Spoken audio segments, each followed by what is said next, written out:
Tout de suite, dans notre rubrique Esprit d'entreprise, coup de projecteur sur l'insertion professionnelle des jeunes. C'est la vocation de la Fondation EFE Maroc, membre du réseau Education for Employment. Elle organise à ce titre un salon virtuel qui mettra en relation en début de semaine des candidats au marché du travail et des entreprises à la recherche de ressources humaines. Et la directrice générale de la Fondation EFE nous a rejoint sur le plateau d'InfoSoir Weekend. Bonsoir et bienvenue au Houda Harakat. En quelques mots, pour commencer, parlez-nous de la vocation de votre fondation qui, faut-il le rappeler, est reconnue d'utilité publique. Alors, notre fondation a été créée en 2008 pour répondre à une problématique simple qui est faire le matching entre la demande du marché en termes de compétences et les chercheurs d'emploi.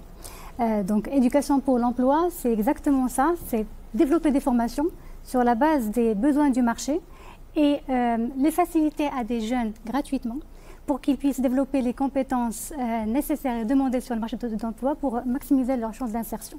Par compétences, pour le faire, on fait plusieurs analyses du marché, on échange avec nos 350 entreprises partenaires pour collecter leurs besoins et pour les structurer dans des modules de formation.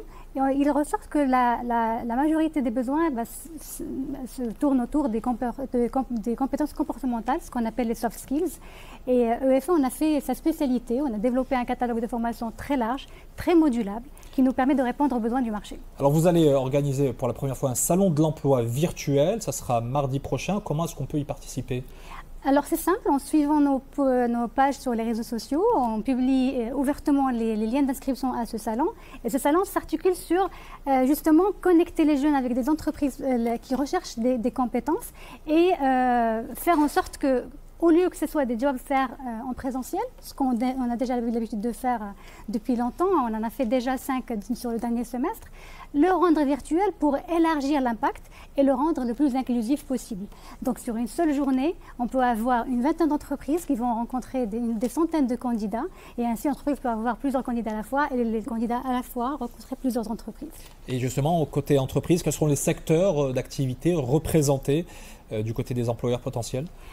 Pour l'instant, les secteurs qui ont répondu présent et qu'on remercie d'ailleurs, c'est la banque, l'assurance, la vente et les services. On a aussi de l'industrie automotive en l'occurrence.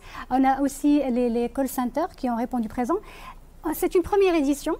On aimerait bien qu'on va en faire une autre parce que l'idée c'est d'en faire un rendez-vous périodique. Donc ça peut sembler short notice de partager l'information un vendredi pour un job fair le mardi, mais c'est qu'un premier pilote, il y en aura d'autres et on espère pouvoir accueillir d'autres entreprises partenaires qui vont nous rejoindre dans d'autres secteurs qui seront porteurs, Inch'Allah, qui vont sortir un petit peu de cette crise qui a gelé le recrutement pour un certain moment.